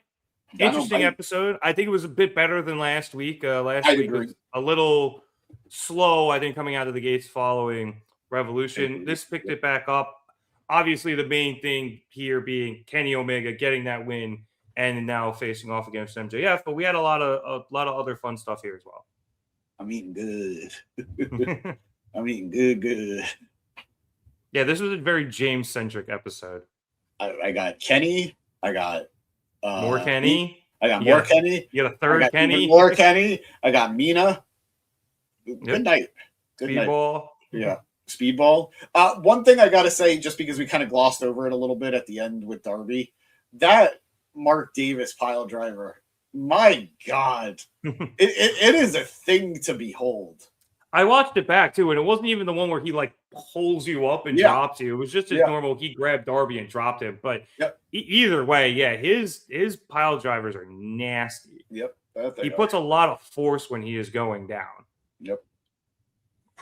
I still maintain when he does the one where he pulls the guy up and then hits the pile driver should be the dunk pile driver or the slam dunk driver or something like that. The dunk driller. Yeah. Yeah. It's very easy. He is Dunkzilla. Just do basketball terms. But yeah, no, this was a fun episode. I enjoyed watching it. I don't know. It's weird that things didn't really pop to me other than the Kenny stuff. But nothing was necessarily bad. I think they probably have a lot of talent that is traveling right now to Canada. Not that it's necessarily hard, but visa issues or visa issues. So they probably didn't have a full party, which is like we said, they had a lot of not unusual, but talent you wouldn't normally expect. You don't normally see Roosh, you don't normally see Top Flight or SkyFlight on Dynamite. So it definitely felt a little unique for Dynamite, but I'm not complaining. I thought this was I got my Kenny fill. Objectively, it was a great match. Yeah. Objectively, it was a great match. Everything else we're building. I think next week is going to feel very different too. They're going to be in Canada. They're going to be setting stuff up. We're getting Pac versus Ospreay. That'll slap. We're getting the contract signing, which is always a fun segment. So I think next week is going to amp up a little bit. Yeah, no, I'm excited. And, Canada's Bizarro World. So the crowd should be a lot of fun up there. Come on, Moggle. Crowd should be a lot of fun up there. Now I got to remember what Canada jerseys I have. I know I have a bunch of Vince Carters, but it is upset with us because he always mentions Spike, and then we don't say anything, and Maria says his name one time, and now we have a 10-minute discussion. Well, we were defending you and Spike here. Yeah, that's also true. We were defending you, but it also involved Darby. I think that's why it ended up being longer. Anyway, I'm not explaining myself because that's the show. So I'd like to thank everyone so much for watching us here at the Market Down Podcast. We'd appreciate it if you'd like to subscribe. If you like the video, it lets us know that you're enjoying what we're doing here on the show, and we continue to do it and continue to make the show better. And if you subscribe, continue to get all the great stuff here on the channel. We got the Gym Pack Zone tomorrow, I presume. Yes, I am flu free. I am back. I am healthy. I will be doing Gym Pack. I think we also have a pay-per-view this week. I can't 100% confirm that at this moment for TNA, but if we do, I will be covering it. I'm flu free since '93. that feels like a reference to something, but it's How I Met Your Mother, puke free since '93. Yep. Yeah, I knock on wood. I've never had the flu. Yep. Keep knocking on all the wood here. Good luck. Good luck. Yep. So be sure to check out all the stuff with the Gym Pack Zone. We're getting closer to WrestleMania, so we might be picking up a couple of Monday Night Raws or SmackDowns, depending how important they are. If anything crazy goes on, we'll definitely pick that up, and then we'll be covering WrestleMania that weekend. So you want to subscribe for that. Obviously, we'll get to Dynasty when we get there. But until then, we will be back for Dynamite next week. If you want to check us out on any of our social media platforms, Instagram, Facebook, TikTok, Twitter, or Blue Sky, those links are here on YouTube in the description below. If you're watching over some other places, you can check us out on Twitter at marketdown_pod, although I swear to God, nobody uses that anymore. You can check us out on Instagram at marketdownpod, youtube.com/@marketdownpod or /marketdown3665, marketdownpod.bsky.social. Be sure to check out the Instagram. Matt's doing a lot of great work over there. He just checked out the new Square Circle Cafe down in Manhattan. You got a lot of great footage from there. So be sure to, go like his stuff. He also got great stuff from the House of Glory show over the weekend. He met Thekla. He went down to Miami. Yeah. Met Thekla. And I think Lee Moriarty too. So Matt's been busting his ass. Yeah. Be sure to show him some love over there. We appreciate everything he does there for the channel. James, anything else before we hit the bricks? Like I said, TNA Gym Pack tomorrow. We'll have the TNA pay-per-view most likely this week. We've got Dynasty on the 12th. And then Mania like a week later. So good stuff. Yep. And just to go to this real quick, I'm going to die if this happens. But Ted DiBiase Jr. just put out a video where he's answering a phone call and then says, April 19th, book it. Why do I feel like that's an indie show? Maybe, but somehow this man proved that everyone has a price because he got off scot-free. I haven't looked at the actual case, but I have read that of all the people that whatever happened, it was more of a he actually didn't know what was going on situation, and the people he thought he was doing what everyone above him told him to do. And it was them committing fraud, and he was only party to it because he was following the direction of the people above him. It is not my place to say anything, but fraud requires intent, and if he didn't have his brother is serving years, so his brother played out, didn't he? Yeah. But all I'm saying is I don't think we'll ever really know what his role was in all of this. Yeah. I thought it was going to be Cowboy Bob, but who knows? It could be. It could be Cowboy Bob. It could be Ted. Put the cast back on him. Let him come out and knock Cody out. One last time. I'm sure Undertaker would be thrilled to see him. Randy being Randy Orton, you know it. But yeah. All right. I guess that's that. So for James Asante, my name is Nick Cummings. Thank you so much for watching us here at the Market Down Podcast. Enjoy baseball season, everybody. We're back. If you're watching the Met game tomorrow, I'll be in right field. Keep an eye out for me. And the Yankees won. Apparently, you guys were at the game. Bummer couldn't. Jay Uso threw out the first pitch. That's very cool. Yeah, that is very cool. So yeah, Yankees 1-0, baby. Gonna be a good season.